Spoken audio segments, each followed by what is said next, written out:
Hi hello வணக்கம் நமஸ்தே எல்லாரும் எப்படி இருக்கீங்க? இன்றைக்கி வந்து நம்ம பார்க்க போகிறது வந்து ஒரு ஸ்நாக் ஐட்டம் தான் பார்க்க போகிறோம். ஸோ ஆந்திராவில் வந்து கவ்வலுன்னு சொல்லுவாங்க, நிறைய பேருக்கு தெரியும். ஸோ அது வந்து 2 டைப்ஸ் பண்ணுவாங்க. ஒன்று வந்து ஸ்வீட் பண்ணுவாங்க, இன்னொன்று வந்து ஹாட் பண்ணுவாங்க. இன்றைக்கி நம்ம பண்ண போகிறது வந்து ஹாட் கவலு தான் பண்ண போகிறோம். காரன் கவலுன்னு சொல்லுவாங்க, ஓகேவா? அண்ட் இதில் வந்து டிஃப்ரெண்ட்டாக பண்ணுவாங்க. ஒவ்வொருத்தங்க ஒவ்வொரு மாதிரி. சில பேர் வந்து ரவை ஆட் பண்ணுவாங்க, சில பேர் வந்து அரிசி மாவு ஆட் பண்ணுவாங்க. பட் எங்கள் வீட்டில் வந்து நாங்கள் சிம்பிளாக வெறும் மைதா மாவு மட்டும் யூஸ் பண்ணிட்டு தான் பண்ணுவோம். இது வந்து இப்போ நான் கண்டுபிடிச்சது கிடையாது. நான் சின்ன வயசுலேருந்தே வந்து எங்கள் அம்மாவுக்கு நான் ஹெல்ப் பண்ணிகிட்டே இருப்பேன். ஸோ அதனால எனக்கு ரொம்ப ஈஸியாக பண்ணிவிடுவேன் அந்த இது. ஸோ அது எப்படி பண்ணணும்னு சொல்லிட்டு பார்க்கலாம் வாங்க. இதுக்கு தேவையான இன்க்ரீடியன்ட்ஸ் வந்து மைதா. நான் ஒரு 1/2 கிலோ மைதா எடுத்துக்கிட்டு நல்லா ஜலிச்சு வச்சுருக்கேன். நாகா மைதா தான் எடுத்திருக்கேன். அண்ட் இதுக்கு வந்து சால்ட்டு அண்ட் ஒரு 2 டேபிள் ஸ்பூன்ஸ் ஆஃப் ஆயில், அவ்வளோதான். ஃபஸ்ட்டு நம்ம வந்து இதில் மைதா மாவில் உப்பு போட்டு கொஞ்சம் மிக்ஸ் பண்ணி வச்சுக்கலாம். ஒரு 2 ஸ்பூன் இல்லை 1.5 ஸ்பூன் படும், அவ்வளோதான். எனக்கு கையில் தான் போட்டுட்ருக்கேன்.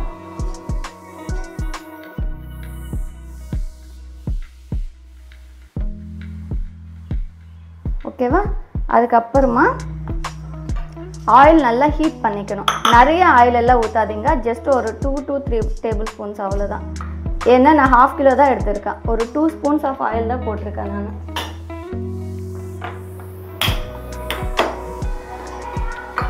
ஆயில் வந்து நல்லா ஹீட் பண்ணிக்கணும். நல்லா கொதிக்கிற மாதிரி வைப்போம் இல்லையா? ஸோ அந்த மாதிரி.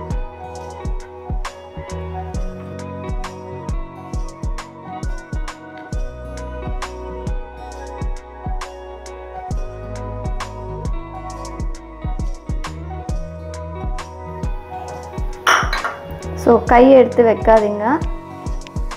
நான் வந்து சும்மா இப்படி பண்ணிகிட்ருக்கேன்.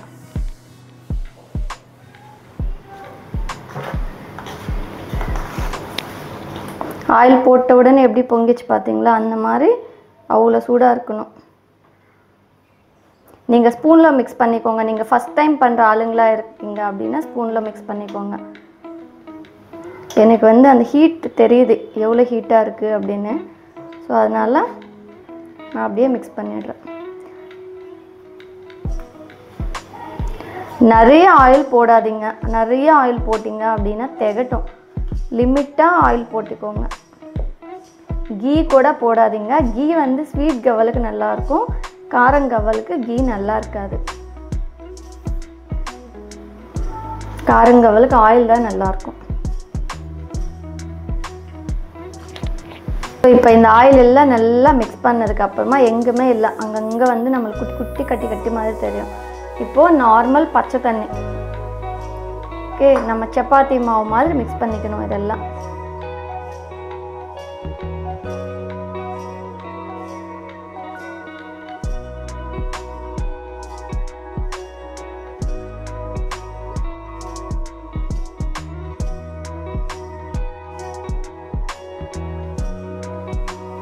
ஸோ இந்த மாதிரி நம்ம சப்பாத்தி மாவு மாதிரி நல்லா மிக்ஸ் பண்ணி வச்சுக்கணும். ஓகே, லைட்டாக மேலே 1 ஸ்பூன் ஆயில் போட்டு அப்படியே தடவி வச்சிடணும். தடவி ஒரு மூடி வச்சுட்டு ஒரு 1/2 hour வந்து அப்படியே விட்டுடுங்க, ஓகேவா? இப்போ நான் ஜஸ்ட் வாட்டர் போட்டு மிக்ஸ் பண்ணியிருக்கேன், அவ்வளோதான். இன்னும் நல்லா பிசையலாம். ஸோ இப்படி ஆயில் தடவி வச்சதுக்கப்புறம் ஒரு மூடி வச்சுடுங்க. அப்படியே ஒரு 1/2 hour கழிச்சுட்டு நம்ம நீட்டாக மிக்ஸ் பண்ணிவிட்டு கவல் எப்படி பண்ணணும்னு சொல்லிட்டு பார்க்கலாம். ஸோ 1/2 hour நல்லா மாவு ஊறி இருக்குது. ஓகே, இப்போ இதெல்லாம் நல்லா நம்ம வந்து பிசைஞ்சிக்கணும் சாஃப்டாக. பார்த்தீங்களா? நம்ம மிக்ஸ் பண்ணும்போது டைட்டாக இருந்ததுக்கு பார்த்தீங்களா எவ்வளோ சாஃப்டாக இருக்குன்னு. ஸோ எவ்வளோ நல்லா பிசைஞ்சிட்டு அதுலேருந்து பால்ஸ் பண்ணுவோமோ கவல் வந்து அவ்வளோ கிறிஸ்பியாக வரும். ஸோ இந்த மாதிரி நல்லா சாஃப்டாக பிசைஞ்சிக்கோங்க. ஓகே, பிசைஞ்சிட்டு இப்போனா நம்ம வந்து கம்மியான குவான்டிட்டியில் பண்ணுறோம். அந்த டைமில் எல்லாம் 1 கிலோ மினிமம் பண்ணுவாங்க எங்கள் வீட்டில். ஸோ அப்போவெல்லாம் வந்து 1 கிலோ பண்ணணும்னா ஈஸியாக தானே பண்ணணும். ஸோ இந்த மாதிரி இந்த மாதிரி மெலிசாக வந்து நம்ம பண்ணிப்போம். ஓகே, மெலிசாக போட்டதுக்கப்புறம் இந்த மாதிரி குட்டி குட்டியாக கட் பண்ணிடுவோம்.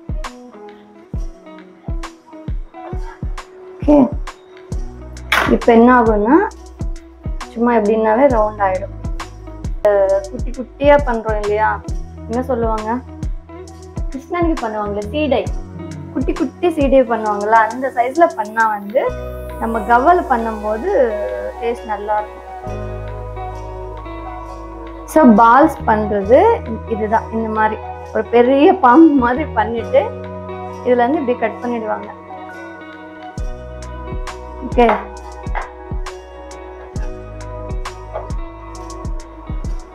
இது நம்ம வந்து கொஞ்சம் குவான்டிட்டியில் பண்ணால் வந்து எடுத்துட்டு உருண்டையாக பண்ணிக்கலாம். அதே நம்ம வந்து 1 கிலோ 2 கிலோ பண்ணும்போது அந்த உருண்டை பண்ணுறதே பெரிய வேலை ஆகிடும். அந்த உருண்டை வந்து ஈஸியாக பண்ணுறதுக்கு தான் எங்கள் வீட்டில் எப்படி பண்ணுவாங்க, ஒரு பெரிய இது மாதிரி பண்ணிட்டு அதை வந்து இப்படி குட்டி குட்டியாக கட் பண்ணிடுவாங்க.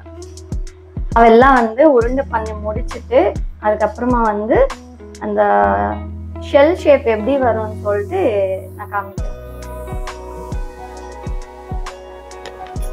ஸோ இப்போ நம்ம வந்து பாதி மாவு இந்த மாதிரி குட்டி குட்டி உருண்டை பண்ணி வச்சிருக்கோம். இந்த கவ்வல் எப்படி பண்ணுவோம் அப்படின்னா, இந்த உருண்டை இருக்கு இல்லையா, உருண்டை வந்து இது புது சீப்பு. ஓகேவா, நீங்கள் பழைய சீப்பு இருந்தாலும் நீட்டாக அந்த டூத் ப்ரஷ் வச்சு க்ளீன் பண்ணிக்கோங்க. இதுக்காக வந்து தனியாக நம்மளுக்கு ஒரு வுட்டில் ஒன்று கிடைக்கும், ஆனால் அது எனக்கு எங்கேயுமே கிடைக்கல. நான் எப்போ பண்ணாலும் வந்து சீப்பில் தான் பண்ணிவிடுவோம். அப்பத்துலேருந்தே சீப்பு தான் பண்ணுவோம். ஸ்பெஷலாக அதுக்கான அந்த உடுதெல்லாம் எங்களுக்கு எப்பவுமே கிடைக்கல. ஓகேவா, ஸோ இது வந்து பெருசு இருக்கு இல்லையா, பெரிய சைஸ் எடுத்துட்டு இப்படி வச்சு இப்படி பண்ணிடுவோம். ஸோ ஃபஸ்ட்டு பால்ஸ் பண்ணி வச்சுக்கணும். அப்புறமா ஹீட் ஆகிறதுக்குள்ள நம்ம வந்து இந்த கவலு பண்ணிடலாம். ஓகே, ஸோ இந்த மாதிரி வச்சுட்டு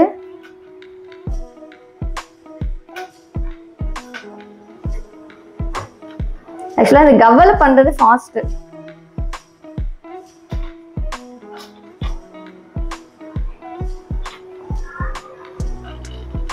இப்படி பண்ணா வந்துடும்.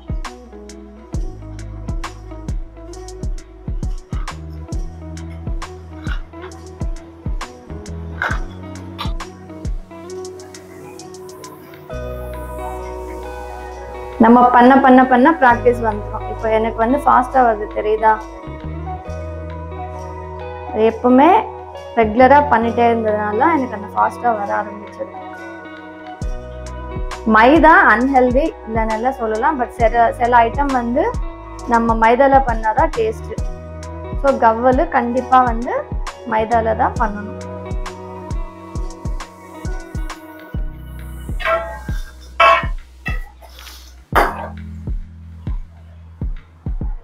ஓகே, இது பண்ணிட்டோம் இல்லையா, ஸோ அதுக்குள்ள நம்மளுக்கு ஆயில் ஹீட் ஆச்சான்னு சொல்லிட்டு பார்த்துக்கலாம். ஸோ இந்த கவல் எல்லாம் வந்து இப்படியே போட்டுடுங்க. அப்படியே டமாமன் போட்டால் இதாகும். இப்படி கரெக்டில் எப்படி எடுத்து இதில் போடுங்க. கொஞ்சம் ஃப்ரை ஆன உடனே அதெல்லாம் வந்து ஒன்றுக்கு ஒன்று ஒட்டிருக்கு இல்லையா, கொஞ்சம் ஃப்ரை ஆன உடனே அதெல்லாம் அதுவாக பிரிஞ்சிடும். அது பிரியல அப்படின்னா நம்ம கரெக்டில் இப்படி இப்படி மிக்ஸ் பண்ணாவே ஒன்று பிரிஞ்சிடும். ஓகே, அதெல்லாம் ஃப்ரை ஆகிறதுக்குள்ள நம்ம இது பண்ணிக்கலாம். மற்ற பிளேட்டு ஃபர்ஸ்ட் உருண்டை பண்ணிக்கோங்க. இதோட சிம்பிள் ப்ராசஸ் சொல்றேன். நம்ம வந்து மாவு மிக்ஸ் பண்ணி வச்சுடுறோம் இல்லையா, ஹாஃப் அன் ஹவர் கழிச்சுட்டு இந்த மாதிரி பெரிய பெரிய ஒரு த்ரெட் மாதிரி பண்ணிட்டு குட்டி குட்டியா கட் பண்ணிட்டோம் அப்படின்னா உருண்டை பண்றது ஈஸி. ஸோ சம்டைம்ஸ் என்னன்னா அது உருண்டோட பண்ணாம அந்த கட் பண்ண பீஸே வந்து நம்ம கவல் மாதிரி பண்ணிடுவோம். நாங்க ஒரு பல்கா பண்ணும்போது ஒரு 2 கிலோ அந்த மாதிரி பண்ணும் போதெல்லாம். ஸோ இப்போ 1 கிலோ இருந்ததுனால நான் உருண்டை பண்ணிட்டா, இன்னொன்னு எனக்கு ஹெல்ப் பண்றதுக்கு ஆளுங்க இருந்தாங்க அந்த உருண்டை பண்றதுக்கு. ஸோ ஃபர்ஸ்ட் உருண்டை பண்ணி வச்சுட்டு ஸ்டவ் ஆன் பண்ணிடுங்க. ஸ்டவ் ஆன் பண்ணி ஆயில் ஹீட் ஆகிறதுக்குள்ள ஒவ்வொரு பிளேட்டா நம்ம கவல் பண்ணிக்கலாம். இந்த கவல் வந்து அந்த ப்ரௌன் கலர் வரதுக்குள்ள இன்னொரு பிளேட் கவல் ரெடி ஆயிடும் நம்மளுக்கு. ஓகே, மீடியம் ஃப்ளேம்ல தான் வச்சு ஃப்ரை பண்ணணும். ஸோ அதுக்குள்ள அது ஃப்ரை ஆகிறதுக்குள்ள நம்ம இது பண்ணிடலாம். நான் பண்ண சைஸ் வந்து குட்டி குட்டி உருண்டை தான், ஆனா கவல் சைஸ் பாத்தீங்களா எவ்வளவு பெருசா வருதுன்னு.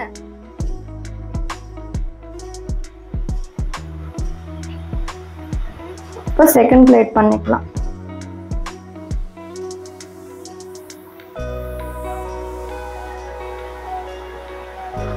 உங்களுக்கு வரல அந்த ஷேப் பண்றது அப்படின்னா ஃபர்ஸ்ட் இப்படி பண்ணுங்க, அதுக்கப்புறம் இப்படி பண்ணுங்க.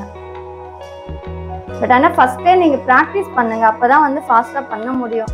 நம்ம ஒன்றா வந்து இப்படி பண்ணிட்டு இப்படி பண்ணணும் அப்படின்னா வந்து ரொம்ப லேட் ஆகும். அதுக்கு இந்த கவல் பண்ணாமவே இருக்கலாமே அப்படின்னு தோணும். ஓகே, ஃபஸ்ட்டு நீங்கள் ஒரு பவுல் ட்ரை பண்ணி பாருங்க. அதுக்கப்புறமா கொஞ்சம் கொஞ்சமாக குவான்டிட்டி இன்க்ரீஸ் பண்ணிக்கோங்க. இந்த ஷேப் உங்களுக்கு ஈஸியாக வரும் அப்படின்னு சொல்லிட்டு நீங்கள் நினச்சிங்க அப்படின்னா சம்மர் ஹாலிடேஸில் பசங்களுக்கு வந்து ஒரு நல்ல ஒரு ஸ்நாக்.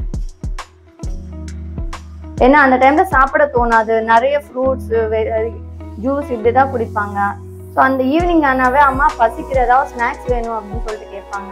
அந்த மாதிரி டைமில் இதெல்லாம் சூப்பராக இருக்கும். சம்மரில் ஸ்பெஷலான ஒரு ஸ்நாக்கு. ஸோ மிடில் அப்பப்போ நம்ம வந்து மிக்ஸ் பண்ணிட்டு இருக்கலாம். பார்த்தீங்களா எவ்வளோ அழகாக வந்துருக்கு ஷேப்.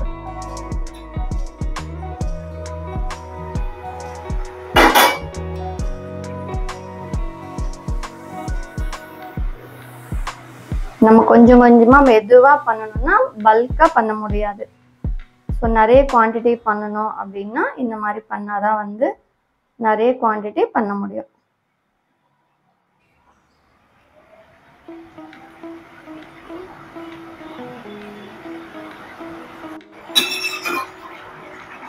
ஸோ இந்த கலர் இருக்கும்போது எடுத்துடுங்க. இது ஆக்சுவலாக வீடியோவில் லைட்டாக தெரியுது, ரொம்ப லைட்டெல்லாம் இல்லை.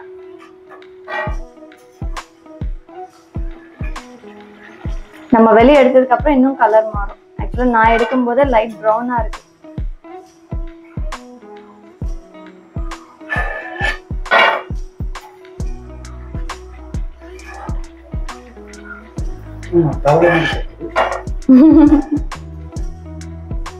ஸ்மெல் நல்லா இருக்குல்ல, மைதா மட்டும் ஃப்ரை பண்ணா கூட.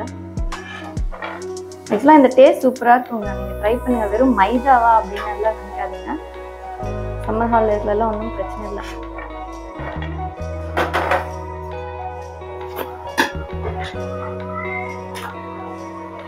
எனக்கு அந்த ஆயில் பயம், அதனால நான் வந்து கரிட்டில் போடுறேன்.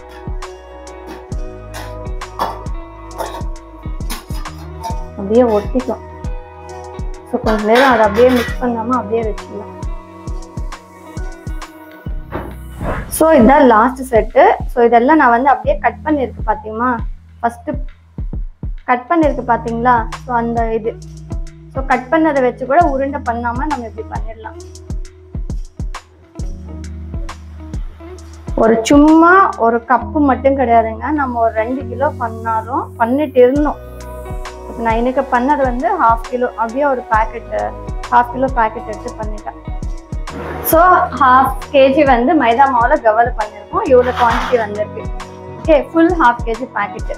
இப்போ இதில் என்ன பண்ணணும்னா கொஞ்சம் சால்ட்டு, ஆல்ரெடி அதில் போட்டு இருந்தோம், அதனால நிறைய போட வேண்டாம். ஓகேவா, கொஞ்சம் சால்ட்டு. அண்ட் எவ்வளோ சால்ட் எடுத்துருக்குமோ அவ்வளோ காரம். ஓகே, கையில் எடுத்து காமிக்கிறேன். சேம் சால்ட் அளவுக்கு தான் குவான்டிட்டி காரம். ஓகே, இது இப்படிதான் போட்டாதான் சூப்பராக இருக்கும். எனக்கு வந்து காரம் கம்மியாக தெரியுது, அதனால இன்னும் கொஞ்சம் போடுறேன்.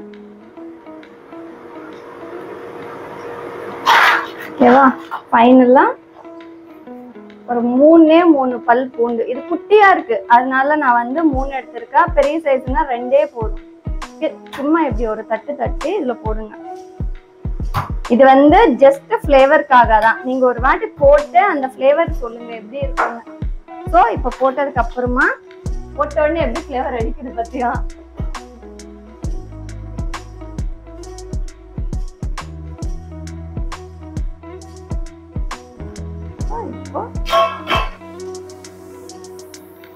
இப்போ தெரியுதா ஸ்மெல்லு?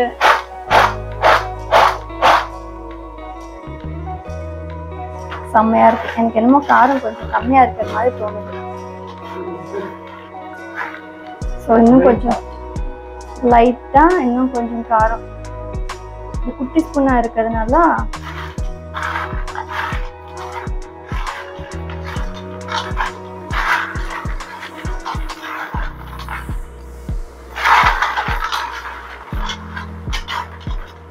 ஸோ இதுதான். ஓகேவா?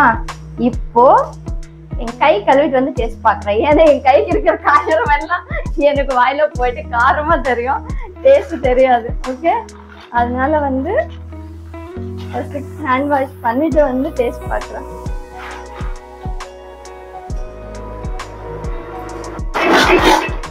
ஸோ காரம் உப்பு எல்லாம் போட்டு எல்லாம் மிக்ஸ் பண்ணுங்க. மேலே ஒரு மூடி வச்சுட்டு டேஸ்ட் பண்ணி பார்க்கலாமா எப்படி இருக்குன்னு.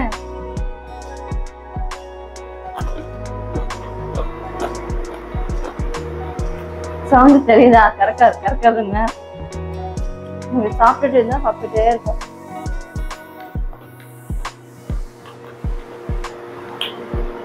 அந்த உருண்டை எவ்வளவு குட்டியா இருக்குமோ அவ்வளோ டேஸ்ட் நல்லா இருக்கும். ஸோ நீங்க வந்து மாவு மிக்ஸ் பண்ணும்போது காரம் போடாதீங்க. அப்போ அதுக்கு தேவையான சால்ட் மட்டும் போட்டு மிக்ஸ் பண்ணுங்க. எல்லாம் முடிஞ்சதுக்கு அப்புறமா காரம் அந்த அதுக்கேற்ற மாதிரி சால்ட்டு 2 பல் பூண்டு போட்டுன்னா இந்த ஃப்ளேவரே சூப்பராக வரும். ஓகேவா? ஸோ இது மறக்காம ட்ரை பண்ணுங்க. ஸோ இந்த வீடியோ உங்களுக்கு பிடிச்சிருந்தா லைக் பண்ணுங்க, ஷேர் பண்ணுங்க, கமெண்ட் பண்ணுங்க, மறக்காம சப்ஸ்கிரைப் பண்ணுங்க. தேங்க்ஸ் ஃபார் வாட்சிங். பாய்.